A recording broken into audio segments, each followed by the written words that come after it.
Well, thank you guys so much. I am just so honored to be here with you, Alex. The world right now, we feel like we're facing so many different existential threats.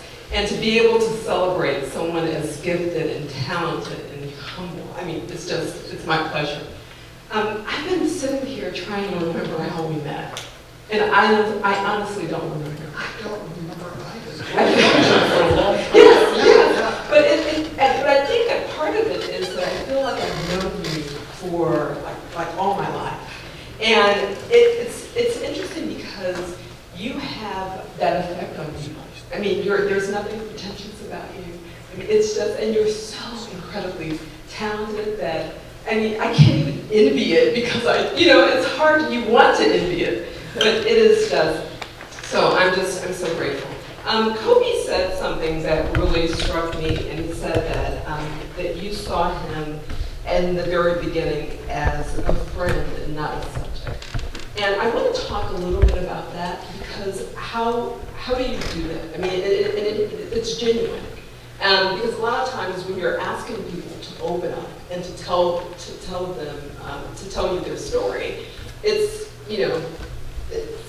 intimidating and especially to the subject. But what is it? How do you just get people to talk? Yeah, I don't even think of it as so much getting people to talk as, what I find, and I think I don't know, are Anita and Crystal here? Maria said you guys are, yeah. So Anita and Crystal, I met years ago. They were social workers at Harper High School, and I had gone there for, This American Life, we were working. Harper had just had a terrible year. They had, I think it was 27 current and former students shot. And 8 of them were killed.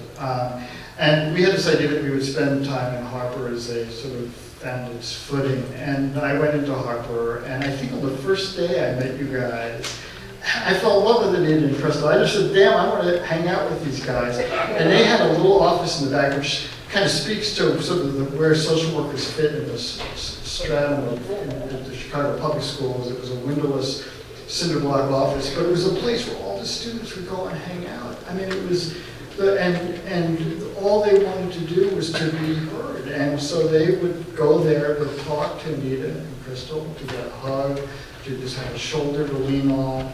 And it wasn't so much that I was trying to win over Anita and Crystal's trust, it's just that I wanted to be with them. I just wanted to spend time with them.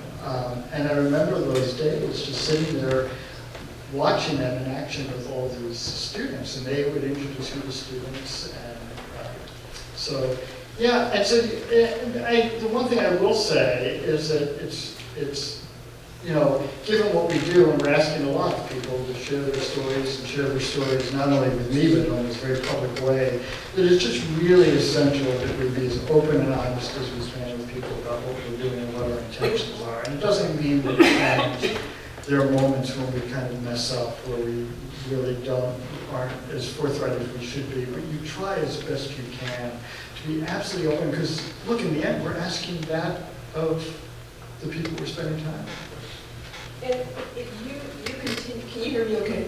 Okay. But you continue to have a relationship often with people you talk to. And I think that part of that, I mean, it's so genuine. And as you said, it's a conversation. So it's not like you're just coming into a community to extract something. I mean, there is that giving as well. Can I say something about that real quick? Yes. This goes back to, Stu mentioned studs. And so, studs, there was this kind of glib notion that studs taught us all how to listen, but if anybody's spending time with studs, the guy wouldn't shut up. He loved to talk. And I remember when I first met him, I thought, damn it, how is it that this guy has gotten all these people to open up with him, because you can probably get a word in edgewise.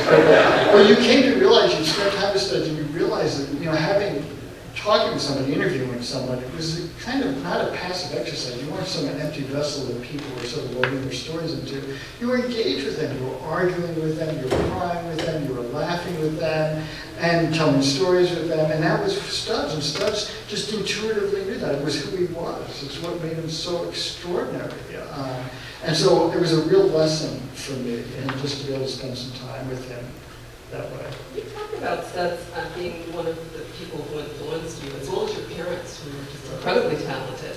But I'm wondering, what is it about this business? I mean, talk about your passion for telling stories and getting to know people, and going into communities and challenging stereotypes, adding nuance and depth to people's stories, to communities around the city.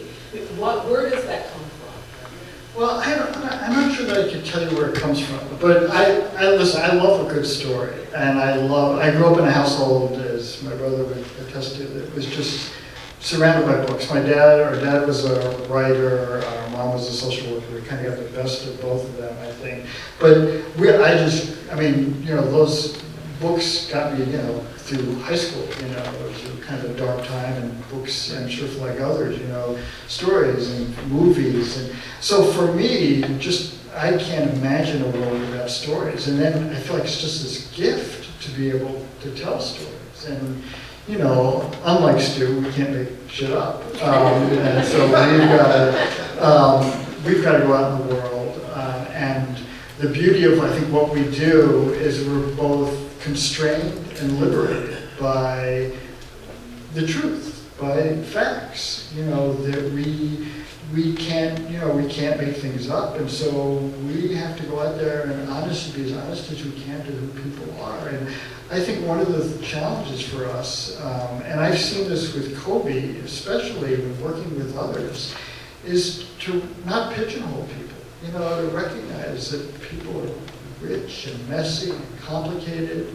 And one of the things that drives me mad as a writer is all the sort of verbal shortcuts we take. Like when you think of writing about the violence in a place like Chicago, and people use the word like gangbangers or thugs, and I just think to myself, it's not who people are. It's not, people have lives that are so full and rich, and that it's just really important that we're attentive to that. And that really comes through in your stories, because it's so easy to go to that common denominator that's like so low in terms of what we see on the news, or the shortcuts. That's so easy. I want to know, when you start a project, I know you go into, you take all of your armor, your gifts, and all of that into it in terms of, what is it that you're going to hone in on. But I want to know, when you start a project, what do you look for in a story to test its viability? Because you spend a lot of time in people's lives, and you can be researching for years, and you're asking people to come along with you, to go the distance. And of course, they have the right to say, I don't want to do this anymore. So the stories can be kind of risky sometimes, right? Yeah. Oh, yeah. No, listen. It happens often that you spend time with people, and for one reason or another, they decide they don't want to have their story told. And and listen, I can be as rigorous as I can be like a rock in the water. I can be pretty stubborn and persistent, but I do know enough when to turn away. Because there is something kind of collaborative about it. But for me, when I'm looking for stories, the thing that's most important to me is it's got to be a story that surprises me. That, it's the beauty of what we do is this constant state of astonishment. That you're out there in the world and you see things and hear things, meet people, and you think, oh my God, how is it that I've been in this place in this world and haven't taken notice? Like I remember when I first went to Henry Warner, which is 35 years ago or so. And I was just struck by the distress of that neighborhood, the physical distress of that neighborhood. And one of the things that was so striking to me, I felt a sense of anger, but I also felt this deep sense of shame. Like, my office, I was working at the Wall Street Journal downtown, and literally a mile and a half away. And I thought, how is I could live so close to this place and not know? And so for me, it's this sense of surprise. It's interesting that, because in New York, public housing, at least in Manhattan, very different. So was it something like, there was a shock to the system to see public housing here in Chicago? Well, it wasn't so much public housing. I thought I was pretty savvy about urban life. I grew up in New York. You know, I spent a year as a community organizer on the south side of Atlanta, and I thought I kind of knew what it meant to grow up poor and to grow up black in this country. And it wasn't until I think I set foot in public housing in Chicago that I really understood the insidious nature of racism in this country and the insidious economic inequities that exist. Because the wonderful thing about Chicago is that it is this kind of stepping off point in terms of, I mean, so many different issues, as you said, that you can, what you see here is, it reverberates throughout, I mean, at writ large.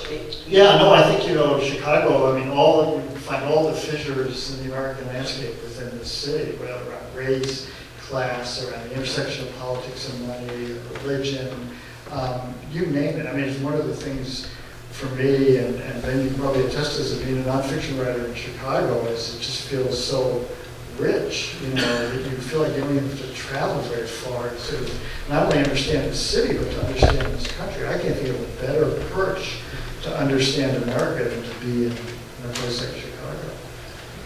So what do you say to the bean counters in newsrooms and maybe publishing houses who look at the types of stories that you write, the types of stories that I love, many of us here love, and they say, well, you know, I mean, there's so many things, social media, Netflix competing for eyes and attention, you know. So why should we focus on the social condition? It's tough out there, and if I'm being really honest, I'm kind of glad that I'm kind of the age I am. It is a really tough time. It's a tough time in journalism for any number of reasons. You know, it's tough in journalism because of the business model. It's tough in journalism because we have been sort of declared as a kind of enemy of my kind, as the enemy of people, because of the proliferation of fake news, real fake news. Kind of fake news. It made the job of journalist really hard, and I have so much admiration for the profession at the moment. I mean, I feel like just fighting uphill, and then to kind of tell the stories that, you know, people like Ben and Maribel tell. I mean, it's a hard time, and I think what I come back to is that in the end, you've got to find stories that are compelling. Stories that people want to read. Look, There Are No Children Here came out during the Reagan years, at a time not only when we turned our head from our cities, but when in fact we really want to have nothing to do with these cities, and there was all these myths that were conjured up by people like our president about the welfare queens, and so it was a really difficult time to get anybody to pay attention. And I knew that going in, and I knew what I needed to find. With story, to find something that would compel people to read, and that they would get them into the story, and maybe once they were into it, they would sort of begin to ask these questions that they hadn't thought to ask before. Is that what you tell younger journalists or younger writers, to tell stories that are compelling? I mean, to find that thing that's compelling. Yeah, I mean, first of all, you've got to find stories that are compelling to you, right? That's the first part, because and find people who are compelling to you. Because one of the things I will tell you is that if you're spending time with someone whose company you don't enjoy or you find tedious or boring, I guarantee your readers will find the same. And so when I meet somebody like Colby, who I just thought, damn, I want to spend all my time with this guy. And so I know that, you know, the people watching Interrupters will feel the same way. But yeah, I mean, I think it's really important to find stories that are in and of themselves compelling. You know, I feel really strong about this notion of kind of what I think about as the bigness of the small story. Is that the smaller, the more intimate story, the more powerful it is. And people will sort of figure out on their own, ultimately, what it has to say about who we are. I think about, like, Catherine Boo's Behind the Beautiful Forevers. You know, it's this beautiful book about a year in a slum outside Mumbai, and it's really about one particular boy in that slum. And yet, you finish that book, and Catherine, who doesn't need to tell you this, it's about the horrors and the reaches of globalization in this world. And it's the beauty of that book. It's just this really small, intimate story. And by the time you're done with it, you realize it's about something so much larger. Well, let me just say, as a final statement slash question, it was so gratifying to me to hear that you, as a writer, you struggle from time to time. And you have this group of people, fellow writers, you call and you go to lunch with. So if you could just talk a little bit about that, because I really do. I still think that a book is, well, an article, a book, I mean, they're miracles. And so, I mean, there's so much, it's like, you know, you leave a little bit of your blood on each page. So to talk a little bit about the community of writers in California.